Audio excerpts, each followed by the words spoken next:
सुप्रभात बच्चों। प्रस्तुत है आज दिनांक 15/10/2020 का कार्यपत्रक। यह कार्यपत्रक हमारी पाठ्य पुस्तक वसंत भाग 3 के बस की यात्रा नामक पाठ पर आधारित है। इसके लेखक प्रसिद्ध व्यंग्यकार श्री हरिशंकर प्रसाद जी हैं, जिन्होंने यातायात की दुर्व्यवस्था पर करारा व्यंग्य किया है। तो बच्चों आइए बढ़ते हैं आज का कार्यपत्रक। इंजन सचमुच स्टार्ट हो गया, जैसा सारी बस ही इंजन हो और हम इंजन के भीतर बैठे हो। कांच बहुत कम ही बचे थे, जो बचे थे उनसे हमें बचना था। हम फौरन खिड़की से दूर सरक गए। इंजन चल रहा था और हमें लग रहा था कि हमारी सीट के नीचे इंजन है। बस सचमुच चल पड़ी और हमें लगा कि यह गांधी जी के असहयोग और सविनय आंदोलन के वक्त अवश्य जमान रही होगी। यहाँ पर लेखक ने आप पिछले कार्यपत्रक में बताया था कि वह किस तरह की बस थी, देखने में कैसी लग रही थी और उन्होंने किस प्रकार की बस जो है मजबूरी में ली थी। थोड़ा सा उसके बारे में संक्षेप में जान लेते हैं। लेखक को अंतिम बस जो मिली थी वह काफ़ी पुरानी बस थी और उसकी हालत जो है काफ़ी जर्जर थी, देखने में काफ़ी पुरानी लग रही थी, वर्षों पुरानी थी। देखने से ऐसा नहीं लग रहा था बच्चों कि वो चल सकती है, लेकिन वह पूछने पर पता चला कि हाँ वो चलती है। और जब लेखक अपने मित्रों के साथ उस बस में बैठ गए तो वह चलने लगी। इंजन उसका स्टार्ट हो गया और जैसे ही वो चलनी शुरू हुई तो उसका इंजन सचमुच में शुरू हो गया। और बैठने के बाद लेखक को पता चला कि वो पूरी बस ही एक इंजन की तरह लग रही थी। जैसे इंजन में एक कंपन होता है, इंजन में एक झनझनाहट होती है, उसी तरह से बस के भीतर बैठने पर भी उसी तरह की एक झनझनाहट, उसी तरह का एक कंपन जो है लेखक को उसमें बैठकर महसूस हो रहा था। तो कांच बहुत कम ही बचे थे। उस बस के अंदर कांच जो है, जो शीशे जो होते हैं खिड़कियों के, वो बहुत ही कम बचे हुए थे। कहने का मतलब है कि वो टूट चुके थे और जो बचे हुए थे उनसे लेखक कह रहे हैं कि उनसे बचना था कि कहीं वो टूट करके हमें लग ना जाए और कोई दुर्घटना ना हो जाए। हम फौरन खिड़की से दूर सरक गए और सभी मित्र जो थे वो खिड़की से दूर होकर के बैठ गए। इंजन चल रहा था और हमें लग रहा था कि हमारी सीट के नीचे इंजन है। और इंजन चल रहा था कि मतलब कि गाड़ी चल रही थी, और तो गाड़ी चल रही थी तो ऐसा लग रहा था कि पूरी सीट के नीचे इंजन लगा हुआ है, अर्थात कंपन इतना ज़्यादा तेज था कि उन्हें अपनी सीट के नीचे ही इंजन महसूस हो रहा था। और गाड़ी चले जा रही थी और लग रहा था कि वह गांधी जी के असहयोग और सविनय अवज्ञा आंदोलन के वक्त अवश्य जमान रही होगी, अर्थात इतनी पुरानी महसूस हो रही थी। और बच्चों यहाँ पर गांधी जी के असहयोग आंदोलन और सविनय अवज्ञा आंदोलन का जो उदाहरण दिया गया है, तो आज़ादी के वक्त में गांधी जी ने आंदोलन चलाए थे जिनके नाम थे असहयोग आंदोलन और सविनय अवज्ञा आंदोलन, जिसमें बिल्कुल जो सरकार थी, ब्रिटिश सरकार थी, उसको असहयोग, हर क्षेत्र में असहयोग करने का निर्णय लिया गया था। और सविनय अवज्ञा आंदोलन जो था उसके अंदर विनय के साथ जो सरकार है उसकी अवज्ञा करना, यानी उसकी आज्ञा का पालन न करना, इस आंदोलन का उद्देश्य था। तो उसे ट्रेनिंग मिल चुकी थी, यानी बस भी ठीक उसी तरह से कार्य कर रही थी। हर हिस्सा दूसरे से असहयोग कर रहा था कि उसका जो हिस्से थे एक दूसरे के साथ उनका कोई सहयोग नहीं था, एक दूसरे से असहयोग कर रहे थे। यानी एक किसी और चल रहा था तो दूसरा किसी और चल रहा था।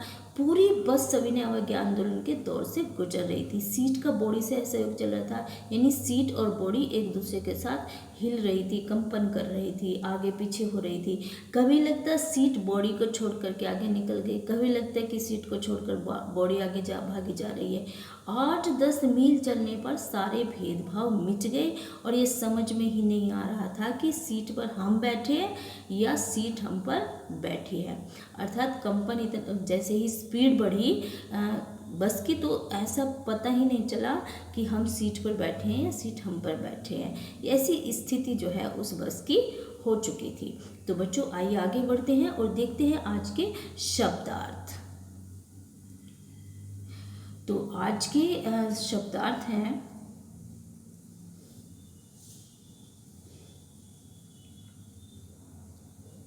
सविनय अवज्ञा आंदोलन। तो ये गांधी जी द्वारा चलाया गया 1930 का आंदोलन था, उसका नाम है जैसे कि मैंने बताया। ट्रेनिंग जो है सीख होता है, किसी को सिखाना, दौर जमाना, असहयोग, साथ ना देना, और भेदभाव का मतलब होता है अंतर करना। तो आइए अब गद्यांश के आधार पर आधारित निम्नलिखित प्रश्नों के उत्तर दीजिए। तो पहला प्रश्न है, ऐसा जैसे सारी बस ही इंजन है और हम इंजन के भीतर बैठे हैं, लेखक को ऐसा क्यों लगा? तो जब बस का इंजन स्टार्ट हुआ तब सारी बस ही झनझनाने लगी, सारी बस में एक ज़बरदस्त कंपन होने लगा। तो लेखक को ऐसा प्रतीत हुआ कि पूरी बस ही इंजन है और मानो वह बस के भीतर न बैठकर इंजन के ही भीतर बैठे हुए हैं। आइए आगे बढ़ते हैं और पढ़ते हैं अगला प्रश्न। सविनय अवज्ञा आंदोलन 1930 में महात्मा गांधी के नेतृत्व में अंग्रेजी सरकार से असहयोग कर स्वाधीनता प्राप्त करने के लिए किया गया था। इसमें अंग्रेजी सरकार के साथ सहयोग न करने की भावना थी। लेखक ने सविनय अवज्ञा का उपयोग बस के संदर्भ में क्यों किया है, समझाकर लिखिए या समझकर बताइए। तो अभी हमने पढ़ा है कि सविनय अवज्ञा आंदोलन का अर्थ है कि विनय के साथ किसी की आज्ञा मानने से इनकार कर देना। बस के संदर्भ में भी कुछ ऐसा ही था, हर हिस्सा दूसरे हिस्से से असहयोग कर रहा था। सीट का बॉडी से असहयोग चल रहा था। कभी लगता सीट बॉडी छोड़कर आगे निकल गई और कभी लगता कि बॉडी सीट को छोड़ करके आगे निकल गई। तो इसी प्रकार सभी हिस्से एक दूसरे से असहयोग कर रहे थे। तो इस प्रश्न का उत्तर, और अगले प्रश्न की ओर बढ़ते हैं। अगला प्रश्न है कि प्रस्तुत गद्यांश में बहुत से अंग्रेजी शब्द आए हैं, तो कोई 4 अंग्रेजी शब्द ढूंढ कर लिखिए। बच्चों अभी हमने गद्यांश पढ़ा और बहुत सारे अंग्रेजी शब्द हमने उसमें पढ़े हैं, जैसे कि हमने पढ़ा है ट्रेनिंग के अंग्रेजी शब्द है। हमने पढ़ा इंजन जो कि एक अंग्रेजी शब्द है। स्टार्ट बिल्कुल पहली पंक्ति में ही आया था, वह भी एक अंग्रेजी शब्द है। बॉडी पढ़ा तो वो भी एक अंग्रेजी शब्द है। सीट पढ़ा, सीट भी एक अंग्रेजी शब्द है। तो इस तरह से जो कई शब्द जो है हमारे गद्यांश में आए हैं वो अंग्रेजी शब्द हैं। तो आइए जान लेते हैं आज की गतिविधि है असहयोग आंदोलन व सविनय अवज्ञा आंदोलन के बारे में